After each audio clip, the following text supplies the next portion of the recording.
Boa tarde. Como assim apresentado, meu nome é Noilson Caio. Vamos falar sobre análise e aplicabilidade de um jammer, tá, para frequência 2.4 GHz.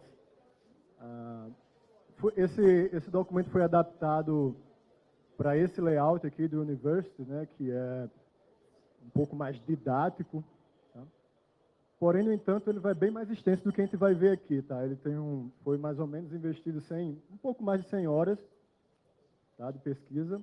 E no final, eu passo um portal também, junto com isso, desse documento, foi criado um portal com todas as informações, não aqui que vão ser ditas, que não vai dar tempo, tá? Mas com o que vai ficar faltando. Na verdade, essa apresentação é um workshop. Tá? Então, esse workshop eu estou indo apresentar lá na Ecopare e talvez a gente não consiga nem ver todos os slides devido ao tamanho dele, que é um workshop de 2 horas. Tá? Mas, assim, eu trouxe o equipamento, algumas coisas, até porque algum esses microfones aqui operam nessa frequência, talvez, então, e também tem um ambiente do hotel para não bagunçar o que o pessoal está trabalhando. Tá? Então, vamos dar início aí. É interessante também a gente ver um lado didático disso, tá? Assim, me apresentando, talvez tenha algum slide aí que fale, tá? Então, assim, me apresentando, eu já trabalhei muito tempo com rede sem fio, já trabalhei em provedores um certo tempo, e hoje eu trabalho, por incrível que pareça, é até feio dizer, eu trabalho para o governo, né? E trabalho na parte de... Boa! É uma redundância, eu trabalho na fiscalização fiscal. Certo? Eu trabalho na fiscalização fiscal. É praticamente ir no cara que está sonegando, pegar o banco dele e ver se ele tem conexões externas. A polícia acompanha você até lá, vai o agente e tal, o auditor joga você lá numa sala, lhe dá acesso, depois vai embora e você fica com perigo. Né? Estava até comentando no almoço com o pessoal aí como é. E aí eu mudei desse emprego, eu passei em outro concurso aí, vou embora que eu não aguento mais isso. É complicado. Também, durante um tempo, fui professor universitário no curso de pós-graduação de redes de computadores, mas eu também tive uns probleminhas na faculdade. Um aluno chegou na direção e disse, olha, eu colei daquele cara, como é que ele tirou nota maior do que a minha? E decidi, então, nunca mais eu voltei.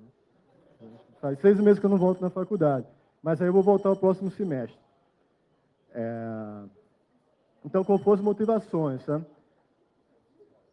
Primeiro, existe a vulnerabilidade. Né? Então, assim, primeiro o cara já foca na vulnerabilidade. Se ela existe, então tu vai em cima dela.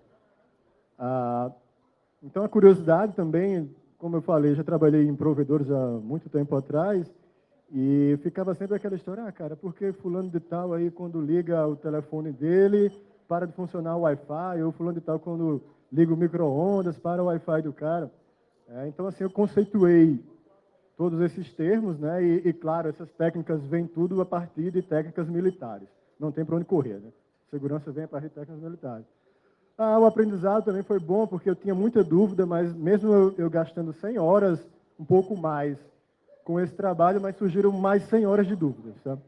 Então, assim, uma coisa já correndo, assim, já adiantando o decorrer da palestra, mas, assim, os testes foram em pouca distância, tá? E eu acredito, depois dessas 100 horas, acreditei que é possível fazer isso em distâncias. A distância que eu digo é 1 quilômetro ou até 7. Matematicamente, eu vi que é possível. E outra coisa, o Wi-Fi igual a matemática, mas eu cortei o que for de matemática para ficar menos indigesto, tá? E a natureza da própria banda ESM, né, que a gente vai ver um pouco mais para frente. Outro detalhe também que esse hardware aqui, eu vou ver se não vai dar para todo mundo ver o hardware, mas vou ver se eu ligo a webcam e aí coloca alguma coisa por frente aqui, tá? E quem quiser também na hora dos testes, estiver usando o celular, algo do tipo, tiver algum software de fazer site survey, tá? Dá para participar, dá para todo mundo participar também, tá? Então, a banda ISM, né? Reservada a frequências não protegidas, realmente não existe esse termo, conhecida como Industrial Scientific and Medical Radio Bands. Bem, quase tudo que nós temos... quase tudo que nós temos hoje operando é por causa dessa banda, né? Só que existe uma pequena parcela dessa banda que é para radares. Então, às vezes a gente pensa, pô, por que meu Wi-Fi aqui no aeroporto não é permitido? Tá? O ideal é que o seguinte, produtos fabricados que vão operar nessa banda, eles sejam capazes de detectar algo que esteja operando, onde ele está operando, e ele mude daquele canal, principalmente se for algo militar. Certo? Então, assim, quando isso é homologado e quando é feito um projeto, o pessoal tem essa preocupação. Eu conheço provedores que ficam do lado de bases aéreas e conseguem conviver bem.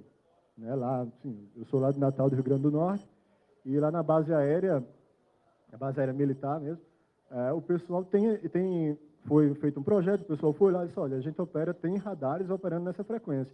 Então, vocês coloquem sempre que ele chegou aqui, pule, tá? Não trabalhe aqui, nos dê uma banda aqui de folga. Outro detalhe.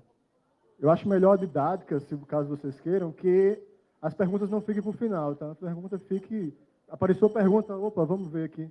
Tá? Talvez até a gente pule conteúdo e esteja mais na frente. Eu disse, não, pera, o próximo slide já é isso. Tá? Então, assim, pode ficar à vontade. O ideal é que todo mundo participe. Tá? Então, essa ISM não é só aquela frequência 2.4 GHz, geralmente a gente vê algumas literaturas, certo? Mas ela é uma frequência que vai de baixo a alto. Há controvérsias de que micro-ondas começam a partir de 900 MHz. Algumas literaturas dizem que sim, que começa, e outras dizem que começa a partir de 1 GHz. Tá?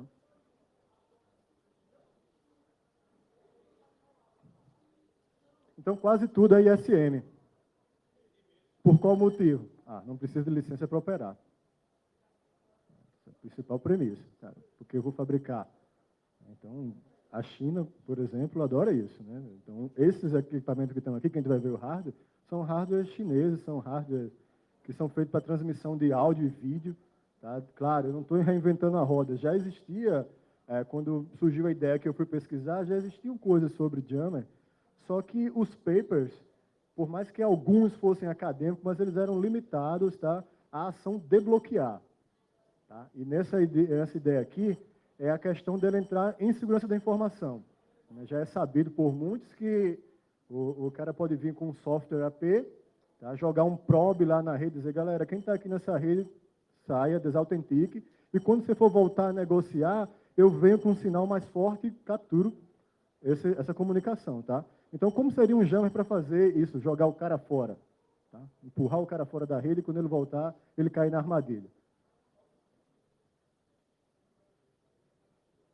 Então, qual o motivo? Tem uma primeira regra. Né? Então, vai nesse range e a gente vai ver que quando ela nasceu já existia também outras coisas operando aí. Tá? Não tem para onde correr. Inclusive uma tecnologia que já morreu morta. Né? Nasceu morta. A facilidade do tamanho das antenas. Tá? Facilidade de antena e de obstáculos. Isso aí é básico. Quanto menor a frequência, menos ela vai sofrer com obstáculos. Tá? Quanto maior a frequência, maior a taxa de transferência, porém, os obstáculos ficam mais difíceis de ser passados. 900 MHz, existem muitas aplicações de 900 MHz, inclusive para quem tem enlace de rádio a longa distância.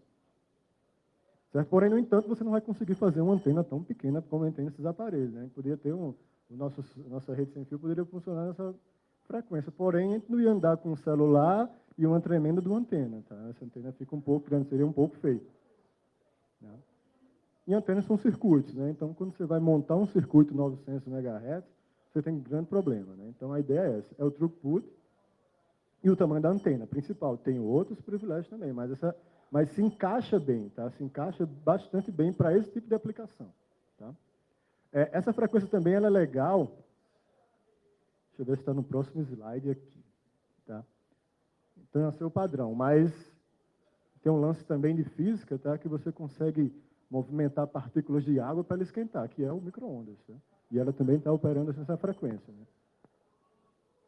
Então, para operar aí, existem padrões. Né? Então, os padrões que a gente vai ver aqui em cima, vai ser esse padrão 802.11, tá?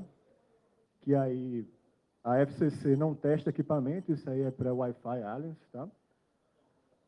Esse padrão ABG vai operar nessa frequência 2.4 GHz. Esse trabalho não foi em cima de 5, tá, GHz. Porém, no entanto, o mesmo equipamentozinho que eu usei aí, tá, tem para 5.8. Inclusive, a potência dele de transmissão é até maior. Então, dá para fazer o teste. A ideia também é que esse documento, ele não morra, tá? É um documento que eu queria colocar lá e ele seja continuado. Então, se vocês quiserem continuar e entrar em contato, a gente aumenta. Inclusive, lá para o final, a gente vai ver os extras, que são algumas coisas que eu pensei que seria legal que tivesse nessa documentação, tá? E aí eu vou precisar de ajuda, com certeza. Então, isso aqui eu falei da regulamentação, né? Foi criado um aparato de especificações pelo 11º, por isso do ponto 11, né? Comitê de Padronização IEE LAN 802. Tá? O IEE não testa equipamento, também falei isso, né? Desenvolvido pelo grupo comercial Wi-Fi. Eu estou sendo um pouquinho rápido, se vai muito rápido, eu breco, mas é por causa que é muito conteúdo, tá? Aqui eu fiz um resumo dos slides lá, ficaram bem 99 slides, tá? Complicado. Então, sobre o trabalho mesmo, é aquilo que eu ambientei, né? Padrão 802.11. E também lembrando que nessa frequência nós temos o Bluetooth, tá? Não fui no trivial. Os trabalhos que existem, geralmente são trabalhos em vídeo, né? Não podemos chamar muito bem de trabalho, mas se vocês pesquisarem, vocês vão encontrar trabalhos sobre Jammer, mas são trabalhos em vídeos, tá? Tem alguns trabalhos que vamos chamar de Jammers educacionais, tá? Porque uma coisa é, esse meu transmissor de áudio e vídeo transmitindo áudio e vídeo, ótimo, tá? Ele não é um Jammer, mas se eu estiver usando como a gente vai utilizar aqui, ele vira um Jammer, isso é ilegal. Tá? Então, para viajar, eu tive que desmontar tudo, trouxe ferro de solda, etc e tal. Quando eu cheguei aqui ontem no hotel, parei um tempo, fui soldar algumas coisas e retransformei o Jammer aí. Tá? Teve essa complicação. E essa minha cara de Mohamed também não facilita muito. E eu fiquei com medo de perguntar, o que é isso? Eu digo, rapaz, isso é um rádio, é um transmissor de áudio e vídeo que eu vou transmitir uma palestra. Então, isso é importante, isso é o ponto principal do Jammer, tá? É a potência efetiva transmitida, mas isso aí para o wireless. Mas para a nossa pesquisa, assim, para o nosso bate-papo aqui, isso é interessante. Porque é o seguinte, esses nossos aparelhos e o próprio padrão Wi-Fi, o que acontece? Se eu tiver uma rede sem fio aqui, duas com o mesmo SSID, mesmo identificador, ele não quer saber se um é verdadeiro e outro é falso, não, tá? A ideia dele é eu pegar o melhor sinal. Sempre. É o melhor sinal. Então, partindo dessa premissa que também partiu esse trabalho. Tá? Então, para a gente entender um pouco, que a gente vai ver mais na frente, tá? Então tem uma matemática discreta aí, só para ficar na cabeça mesmo. Mas, na verdade, eu tenho o meu transmissor, tá? Eu tenho as perdas, que são os cabos e conectores, e eu tenho um ganho, tá? E esse ganho lá é a antena. Isso aqui é meio diferente do que venda de carro, né? Os caras vendem o carro, eu tenho um carro que ele tem tantos cilindros, tem tanta potência. A soma dos cilindros da potência não vai ser uma cor diferente de outro carro. Por exemplo, eu tenho um carro que tem menos cilindros e mais potência, mais torque, né? No Wi-Fi, não. Se eu tiver aqui um transmissor, tá? Que ele tem uma potência de saída, e aí a gente vai trabalhar com dBs, né? Ele transmite a 10 dBs e eu tenho uma antena que dá um ganho de 10 dBi. Vamos discriminar as perdas, tá? Então eu tenho no final 20 dBm de ganho, tá? Se eu pegar um equipamento que tem 5 de ganho, um equipamento que tem 5 de potência e uma antena de 15, no final os dois equipamentos são iguais, porque a potência radiada, né, vai ser a mesma, tá? Isso aqui é interessante. Então, esses equipamentos, esse jammer aí, eles são 17 dBm, tá? Então, aí eu trabalhei com antenas. Eu comprei antenas grandes, mas infelizmente não deu tempo, por mais que eu tenha gastado esse tempo todo, mas não deu tempo de testar todas as antenas, tá? Então, essa é a ideia principal que a gente tem na cabeça sempre para trabalhar com jammer, né? Então, essa é a ideia, né? Transmissor, aquela seta ali seria os cabos, tá? E a antena. Aqui eu posso somar com aquele, posso diminuir com aquele. Geralmente, quando o cara vai fazer o path loss, né, que é a perda do espaço e tempo, aí você bota isso no sistema, coloca no outro lado do sistema, você coloca só a antena, porque isso é um lance de sensibilidade, né? o sinal chega fraquinho lá e o equipamento tem que ser sensível bastante para reorganizar aquilo, poder ler, transmitir e receber. Né? Seria interessante. Então, além de sair do transmissor e receptor, você coloca uma parte negativa gigante, que é as intempéries lá, que são as paredes, que é a distância, etc. E tal. Por isso que, geralmente, esses valores são negativos. Então, é legal também, sempre que você for trabalhar com essa parte de Wi-Fi, seja para interferir, ou seja para também melhorar, trabalhar com essas grandezas, tá? Sempre calcular, baseado. Então, assim, eu posso aumentar a potência do equipamento, até certo ponto, existem limitações e normas brasileiras, como também a antena. Mas, no final, a norma quer saber esse conjunto. Tá? O que vale realmente é o conjunto. Pronto, a resolução. Mas, pulando tudo, só a parte da grifada que é legal. Não vale para os equipamentos cujas estações utilizem essa potência radiada superior. Então, assim, é de graça, desde que 400 miliwatts, tá? Dá um logaritmo de alguma coisa aí, das 10 dá uns 26 dBm, tá? Isso é o conjunto, o seu transmissor, tá? E sua antena do teu equipamento. Certo? E tem um controle também de habitação, de habitantes. Tá? Mas a norma é essa. Até esse limite aí, tá? Até igual a isso aí, tá tranquilo. Você pode operar.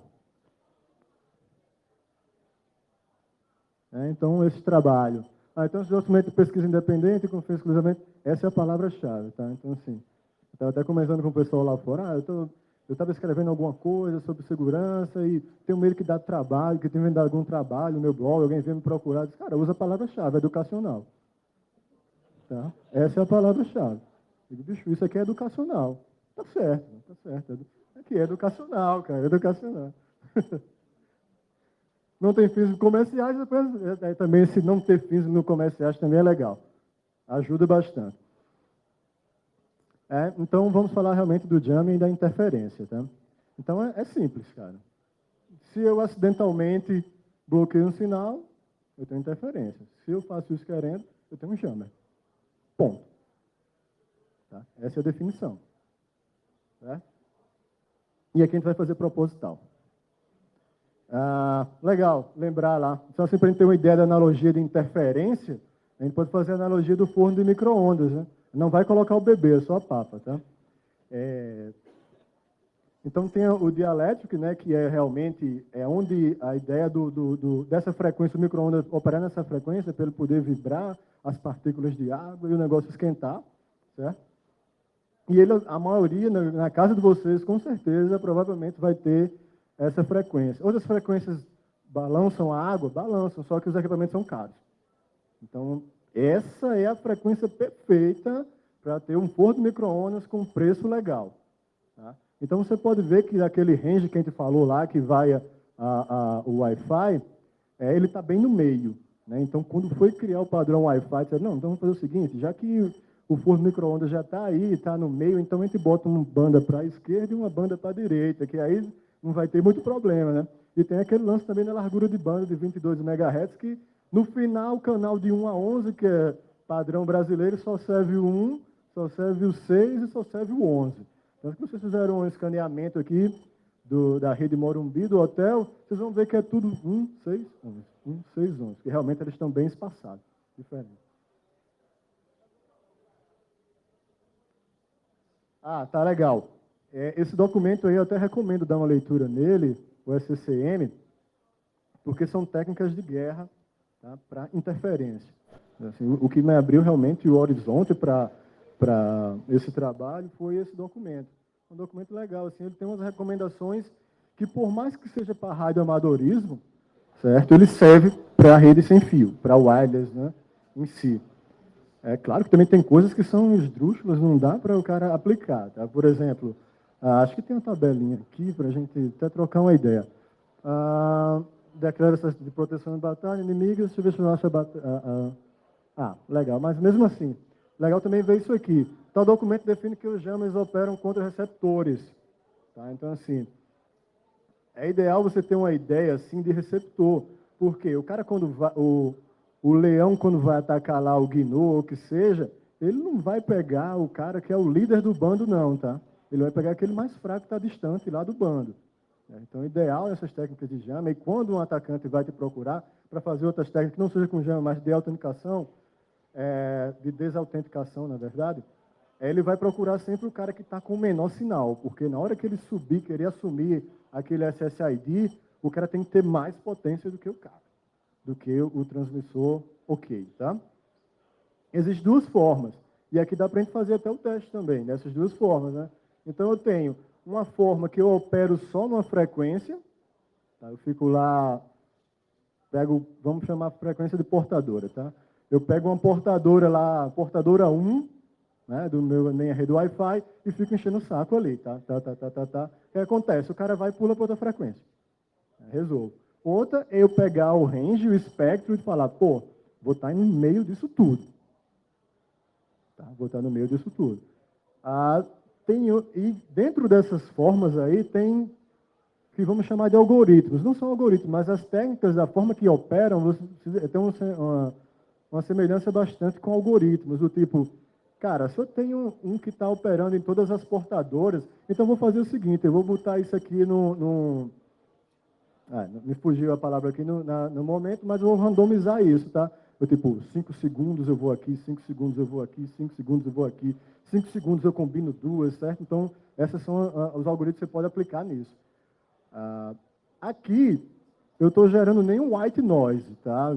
Isso é um conceito, tipo, você pega um oscilador, voltou a palavra que eu queria falar, um oscilador, a gente vai ver projetos aqui que usam oscilador, mas você pode pegar um oscilador de ondas que gera onda quadrada, que é o mais comum de todos, que é o NE555, tá? E eu injetar nesse cara aqui e começar a gerar ruídos brancos, tá? Tem ruídos marrons e tem ruído de tudo que é cor. Tá? Inclusive, esses ruídos são utilizados para neutralizar barulho, quando o cara está conversando, está num ambiente de trabalho que tem muita gente, a galera bota alguns desses geradores de ruído, só que no final dá vontade de vomitar, dá tudo que não presta. Termina você tirando barulho e dando uma doença. Então eu já falei, né? Direcionado a determinado canal, né? Via portadora, e eu de barragem, vamos chamar de barragem, né? Propaga em várias portadoras ou frequência ao mesmo tempo. Mesmo tempo, não. Assim, na verdade, você pode ter um clock, como eu falei, tá? Você pode, Se esse espaço for pequeno, curtinho, não dá tempo a conexão restabelecer, tá? Então o receptor fica anulado. E claro, você não vai apontar um jammer para o transmissor, tem que ser para o receptor. Esse aqui eu até comentei, né? Então dá para usar esse guia. Esse guia realmente é interessante. Ele, na verdade, se você puder pular já para o capítulo 3 e na tabela já resolve. No começo é muita coisa militar, tá? Mas ele tem uma tabelinha no capítulo 3 que é bastante interessante. Inclusive ele diz assim, acho que a nossa primeira recomendação é continua operando. Tá? Mesmo que você esteja em campo de batalha e está um jammer atacando lá seu transmissor, ele diz continua operando. Acho que o segundo item ele diz, ou do terceiro ou quarto item, mas é importante dizer, aumente a potência. Porém, no entanto, se a gente voltar lá para aquele slide lá da recomendação da norma da Anatel, a gente não pode fazer isso. Tá? Então, assim, a gente não pode chegar e também não tem um jammer do jammer, né? Infelizmente, não existe isso. Não tem como um cara chegar e dizer, eu tenho interferência, eu vou jogar outra interferência para interferir a interferência. Não vai rolar. Então, bloqueadores de sinais, tá? Então, isso aqui... A ideia principal também era um bloqueador de sinal, né? Eu imaginei, cara, se o cara tem um bloqueador de 3G, 2G, o que seja, né, no presídio, será que os caras fazem rede sem fio no presídio? Aí eu fui uma pesquisa rápida, assim, aí encontrei, Estado da Paraíba encontra praticamente, acho que não sei usar esse termo, mas uma lan house dentro do presídio, não sei o que lá, né? O cara tinha um access point, os presos, todo mundo conectado nessa rede sem fio, só que o bloqueador de sinal não chegava nessa frequência, tá? Inclusive, a norma que a gente vai ver aqui nacional não chega lá. Então, pensei em trabalhar isso. Como eu trabalho, não vamos chamar mais para o governo, eu trabalho lá no centro administrativo, eu tentei conversar com o pessoal, não consegui ninguém lá dentro que pudesse me ajudar. Aí, por sorte, conheci o cara que mora de frente lá no meu apartamento, nem conheci o cara, e eu conversando com ele, ele disse, sou o secretário de segurança do município.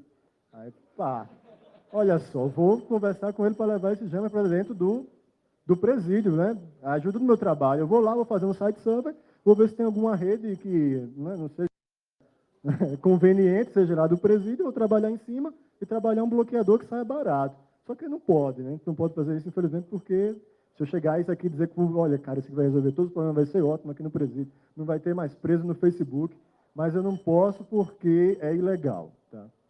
Se eu ligar ele é ilegal, desligado não é não, tá? Então tem os bloqueadores de sinais. Então tem uma definição lá da Anatel, né? Bloqueador de sinais de radiocomunicação, BSR, é um equipamento destinado a restringir o emprego de radiofrequências ou faixas de radiofrequência, blá, blá, blá, específica para fins de comunicação. Vamos ver aqui uma parte mais específica.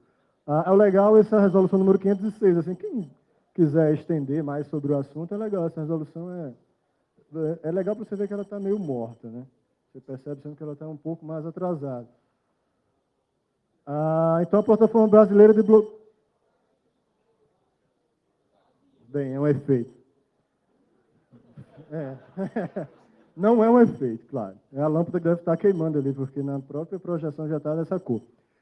Plataforma Brasileira de Bloqueio de Sinais de Telecomunicações determina as características técnicas, olha só, onde é que vai? Até 21, né? Então 2.1 GHz. E aí o campo de operação 2.4 para cima.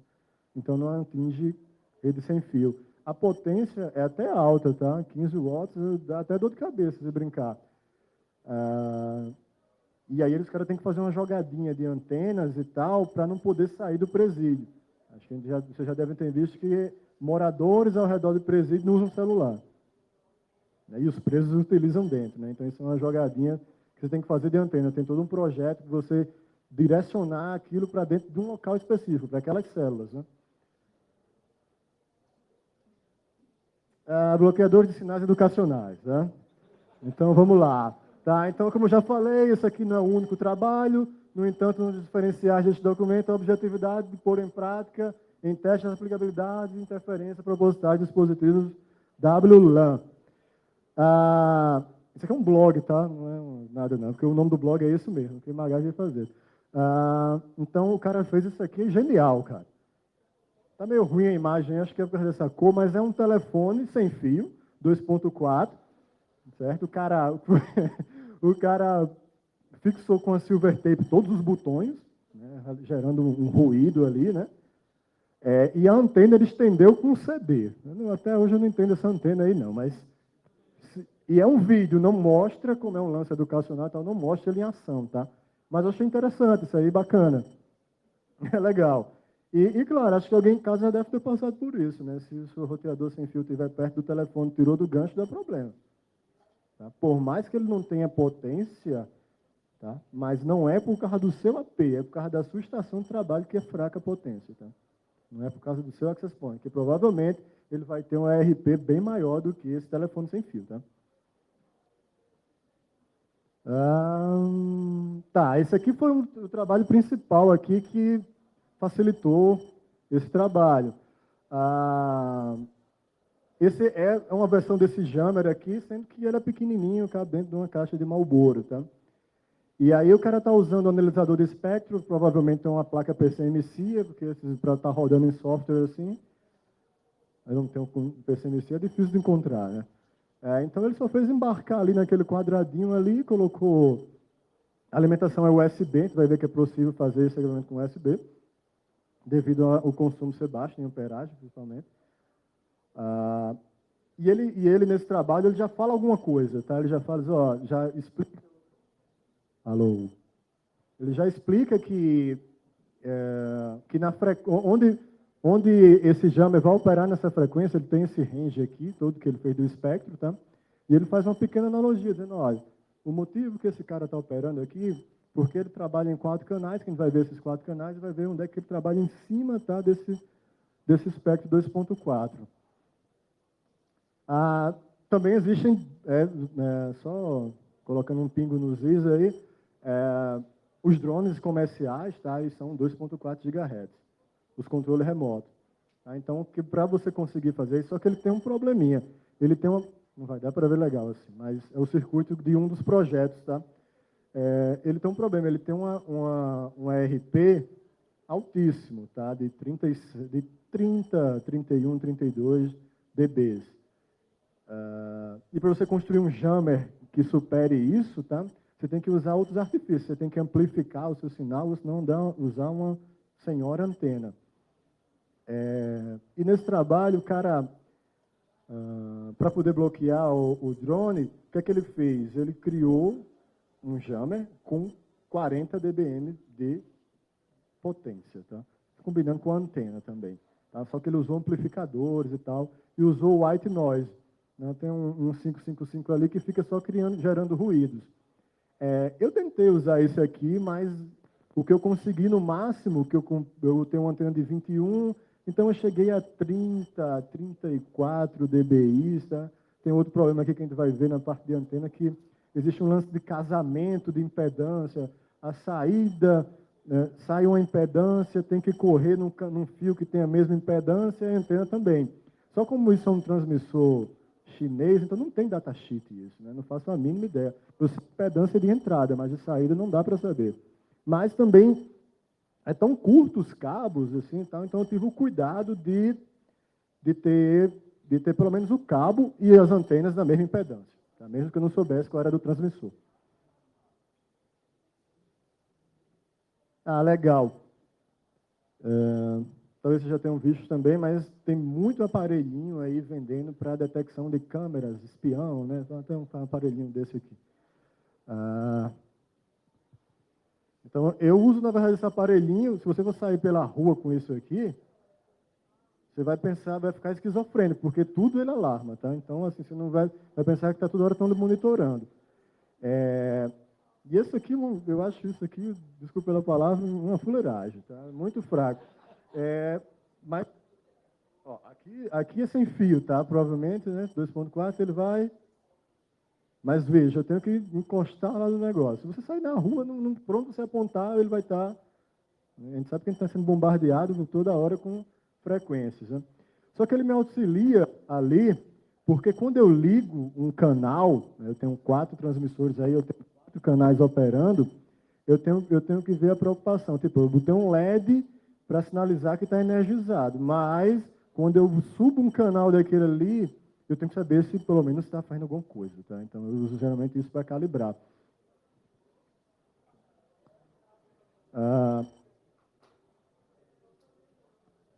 Então são esses detectores de radiofrequência, ele falou, né? E um transmissor, ele representa a quantidade de energia que é emitida, tá? Tem um projetinho também na net, que você encontra de faculdades. Esse aqui que eu mostrei é para uso pessoal, tá? Mas nunca, jamais, isso vai substituir um analisador de espectro. Né? Porque eu tenho uma ideia que ali tem um ruído. Aqui, ele opera num range enorme, cara. Então, eu não sei, quando eu aponto para aqui, qual é a frequência. Eu não faço a mínima ideia qual é a frequência. Eu só sei que tem algo aqui, tem um campo eletromagnético, mas em que frequência não dá para saber, tá? No início, eu não tinha esse garoto aqui, né, que é esse CC308 Plus. E ele é engraçado que ele tem uns LEDs aqui de infrared, etc e tal, que não serve de nada. A ideia é o seguinte, é você sair feito um louco no quarto do hotel aqui, tá? Aí você encontrou alguma coisa. Aí você acende um LED, eu não sei nem como é que acende esse LED aqui, que eu achei ridículo. Aqui, pronto, olha só. Aí você bota aqui, aí tem um visorzinho aqui, tá? Que você olha aqui, mira nele, tá? E você vai... Aí, se realmente tiver uma câmera, você vê diferenciado, você consegue visualizar a lente, tá? Dá para ver a lente. Mas isso aqui é para gente paranoica, não tem precisa disso. Tá? Aí tem o cell phone detector. Esse aqui eu usei primeiro, eu usei ele porque, como eu comprei isso na China, demora demais para chegar. Então, um pequeno circuito, peguei um amplificador operacional, o LM358, que é muito utilizado para fazer amplificador de som. A maioria das nossas caixas de som que a gente tem assim no PC de desktop, né, é um amplificador operacional desse, de 2 canais de entrada e 2 canais de saída. Então, um circuitozinho simples. Você tem a opção também, porque esse aqui é legal porque ele pode ser discreto, ele tem uma vibragem. Então, em vez de ficar enchendo o saco, você pode ficar só com ele vibrando aqui na mão. O outro não, é só uns LEDzinhos. Tá? Acho que tem alguma... Pronto, tem ele aqui em operação. Então, Geralmente eu calibrava ele aqui, antes, num aparelho Wi-Fi, né? Não dá para ver o circuito, mas está montado ali, tem um LED, tá? Ali tem um LED e ali é para ter um LED também piscando. Então eu calibrava antes em algum aparelho Wi-Fi e depois eu ia para perto do jammer para saber quando eu plugasse lá os canais, se ele ia acender o LEDzinho. Só que é muito sensível, eu botei um potenciômetro que era ruim pra caramba de girar o bicho, então se dava um toque, já perdia tudo, né? Realmente aquilo ali facilitou um pouco mais, tá? Só que é bastante sensível. Então falando realmente, agora vamos vir para dentro do jammer em si, né? O hardware. É de simples montagem, ele está aqui, se eu puxar aqui sem desmontar muita coisa. Tá, mas eu mostro ele já. Acho que tem foto. Então, assim, na verdade eu fui reciclagem, né? Peguei pedaços de cabos aí, torei. Antena, eu peguei essas antenas 2.2 dBi de ganho. E essa base aí, essa incrível base é aquele núcleo de uma caixa de cabo UTP, tá? RJ, aqueles cabos. Então eu olhei para aquilo e disse, não vai para o lixo, dá para ser uma base. Né? E o principal, que é esse transmissor aí, que é o XL24017, tá? Que é utilizado dentro desse hardware aqui. A primeira versão aqui eu estava com gripe, aí eu botei até ali, ó. Anti-alérgico, anti não sei o que lá e anti-Wi-Fi. Aí era dentro do... então essa foi a primeira versão do jammer, né? Então, tinha dificuldade, porque aqui, na verdade, porque dá um trabalho do caramba para soldar o fio dentro no circuito, né? E eu só tive saco de soldar um porque eu estava direto com o olho vermelho e tossindo, porque tive que ficar em cima assim, do ferro de solda. Então, assim, aí eu tinha só um cara que tinha ganho. O resto estava jogado aí dentro, porque ele vem com uma micro antena, tu vai ver aí. Uma antena que realmente não dá ganho nenhum. Ela só está lá. Certo? Então, só tinha um canal dos 4 que estava com antena. Mas funcionava, tá? Funcionava legal. Eu testei no shopping, ficou legal. E essa era a parte interna dele. Tá? Pode ver que só tem um cara que está lá com pigtail. Certo? E tem um jumper a seleção de canais é manual. Então, tipo, eu tenho um transmissor, canal 1, canal 2, canal 3, canal 4. Então, toda vez que eu queria operar esses transmissores, eu tinha que tirar um jumper, colocar, tirar jumper, tá? Dá para ver que tem uma anteninha lá no transmissor, né? Cada um tem uma anteninha lá, um pedaço de fio, tá? Isso aí o chinês não calculou, só jogou aí para dar uma ideia. Né? Então, o transmissor em si. Tá? Então, o que é que faz esse cara tão mortal? Tá? Essa é a ideia dele. Porque equipamentos que operam nessa frequência, tá? E que não são wireless, Wi-Fi, eles não se preocupam, tá? Com largura de banda. Ou seja, é como pegasse aquele range onde a gente joga 11 canais, ele pegar isso, criar larguras de bandas maiores e jogar 4. Né? Então aqui vai passar o quê? Vai passar vídeo e vai passar áudio junto, né? Inclusive. Então ele tem uma operação de banda maior. Então assim, quando eu não tenho o pino 1 lá, eu tenho um ground. Então eu vou ligando. Quando eu faço um jumper lá do pino 2 com pino 0, eu ativo o canal 1, 2. Se eu não tenho nada lá no jumper, no transmissor, então eu estou operando no canal 4, tá? Eu fiz um gráficozinho que fica até melhor de ver. E outra vantagem, né? O cara lá, ó, 3.3 ou 5 volts, né? Então, seu VCC, claro que a potência do seu transmissor, do transmissor vai depender desse VCC aí, tá? Aí tem aqui essas porras que eu nem vi para elas, nem olhei, né? Que é a de áudio e vídeo. Não quis utilizar. Só utilizei a mesma parte da antena e esses jumpers de canais. Tá aí, porque ele é tão maldoso. Está vendo que esses 4 canais, ele entra principalmente onde são os canais que separam, que faz a Wi-Fi funcionar legal, que é 1, 6 e 11. Então, por mais que eu tenha 4 canais, acho que não ficou em loop esse GIF. Por mais que eu tenha 4 canais, aí eu tenho uma largura de banda maior, essa bolinha vermelha é para ser maior, elas praticamente se encostam, tá? Então, dificilmente eu consigo assim, tal. Cara, eu queria pegar o canal 10. Não pego. Eu pego 10, 11, 8 e 9, tá? Assim, não tem essa regulagem fina, tá? Quando eu ligo o jammer, ele vai detonar aquele espaço ali, tá? Devido a essa largura de banda. Então, o transmissor em si, né, dá para ver, eu coloquei ele numa lupa aí, ele tem um cristal ali para poder fazer que ele trabalhe naquela frequência, um CI, coisas que não dão para identificar. Eu até tentei identificar esse circuito, mas não dá. Tá? Ficou um pouco difícil.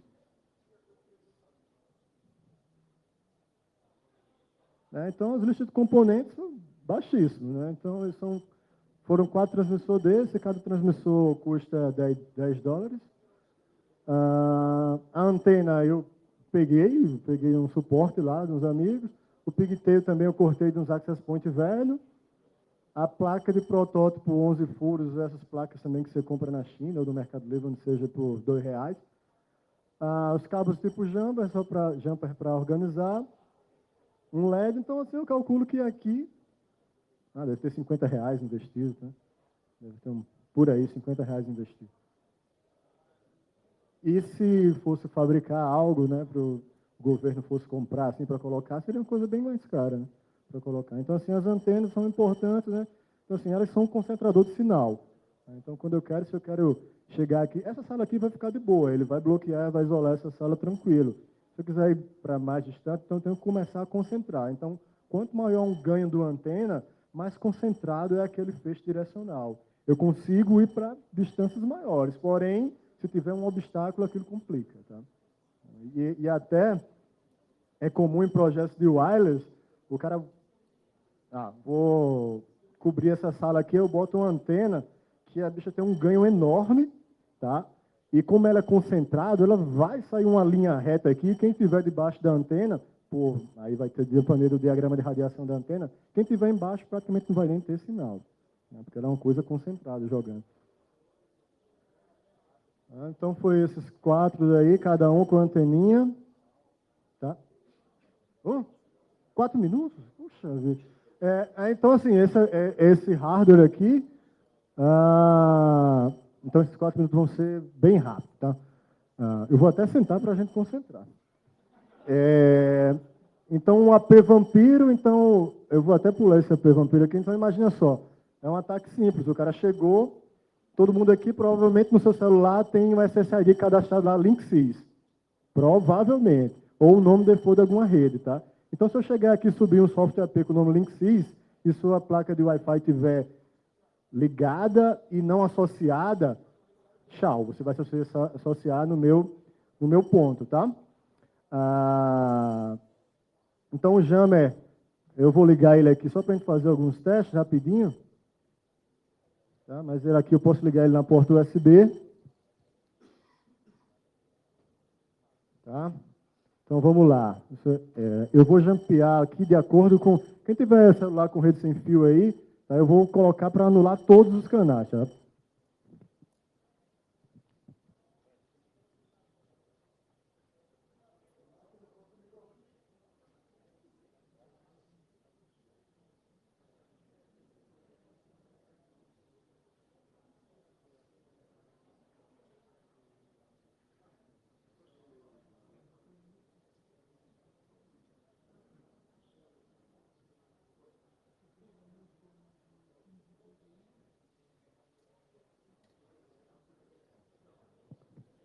Então, só procurar aí rede sem fio, que eu acredito que não vai ter mais nada. Aqui já era. Vou mandar fazer um scan aqui. Já era. Tá? Aqui já era. Vou deixar ele conectado para ver se aparece alguém reclamando.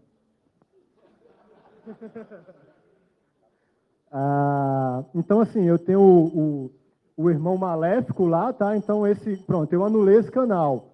Veja só, eu encontrei eu fiz um scan de rede e encontrei que, tipo, a galera está conectada aqui na rede do Hacker to Hacker, no canal 1. Então, o que é que eu faço? Eu libero aqui meu jammer, tá?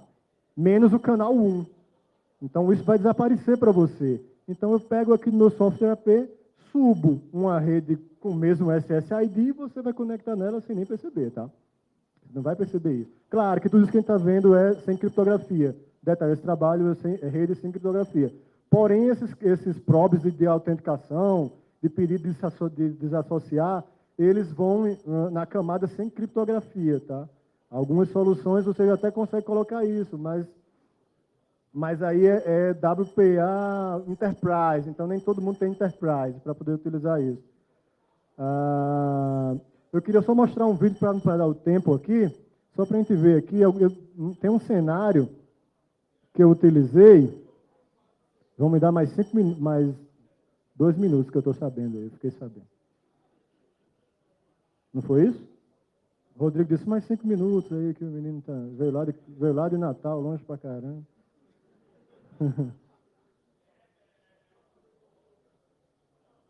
Deixa eu passar rapidinho aqui, a gente chega lá. Só para visualizar o cenário, para a gente entender aqui. Processa. Interessante que E a gente pode continuar essa conversa lá fora, qualquer coisa. O cenário que foi utilizado é esse, tá? Então, eu peguei essa galera aqui, ó. Eu peguei o atacante lá, vítimas a 1 metro, tá? Esse cenário aqui lá no meu apartamento, distribuindo os quartos. Eu tenho um Xbox aqui, tenho meu transmissor lá, tá? E tenho mais outras estações. Então, eu comecei a fazer teste com Jammer, tá? O primeiro teste foi esse que a gente viu aqui. Então, eu anulei todo mundo, tá? Então, né? E aí, para concluir aqui um pouco mais, devido ao tempo, tá? Eu queria ver aqui, só para a gente ver aqui rapidamente em vídeo, mas como é que acontece tudo isso que eu estou falando para vocês, né? Esse ataque.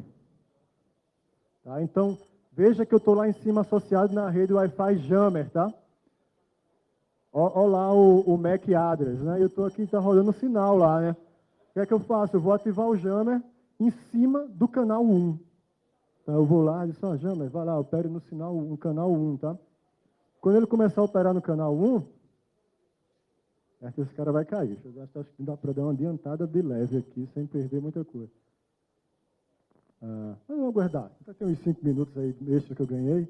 Tá ali, ó. O Jammer entrou em ação, tá? Já saiu. O vendor dava para ver antes. Eu até ter falado aqui, mas, ó, cortei o sinal lá.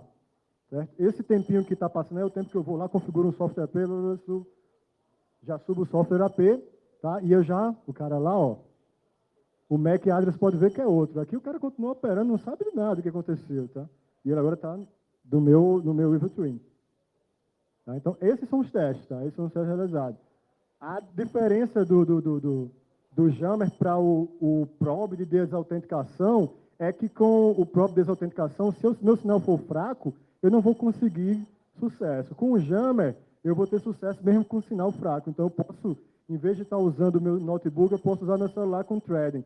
E aí, cara, não está legal o sinal. Então, ativo o Jammer, boto aqui o threading, sai como não quer nada, passo de lado lá da minha vítima, o cara se associa, eu vou embora, volto para o meu local, tá? E fico conectado com ele. Ele fica conectado na minha rede, tá? A ideia é essa. Só para complementar, que eu sabia que não ia dar tempo tudo isso, eu queria só passar para vocês esse endereço, porque aí tem toda essa pesquisa, tá? Documentada. E aí fica melhor, mas o endereço... Pronto, eu já vou terminar. Vou só passar o endereço, tá? E eu termino. Certo? Mas aí tem vídeo, todos esses testes que eu estou falando tem vídeo, tá? Naquele cenário que tinha o Xbox lá, tem um vídeo do Xbox caindo, tem um vídeo do Windows caindo também nesse tipo de ataque. Então, aqui acabou, né? Ainda bem. Tem como fazer um Jammer nesse computador aí também, né?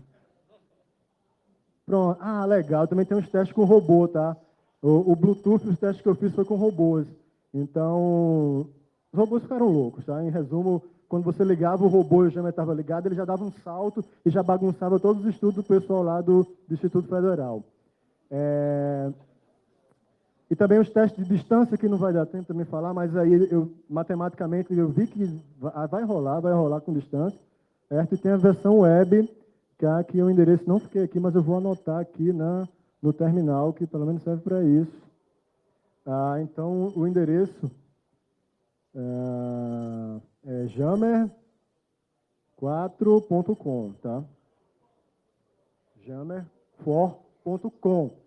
Tá? Então, tem toda essa pesquisa lá envolvida, tá? Com vídeo, com imagem, com detalhes. O lançamento realmente está sendo hoje aqui, o lançamento desse portal. Faltam alguns detalhes de padronização. Aí tem uma pessoa me auxiliando na parte da edição. No dia 28 eu lanço a versão espanhol lá na Ecopare, dia 29, na verdade, e a versão em inglês já está saindo aí nesse intervalo, tá? Está saindo nesse intervalo. Meu tempo acabou, obrigado pela atenção de vocês aí, espero nos encontrar mais vezes aí. Valeu!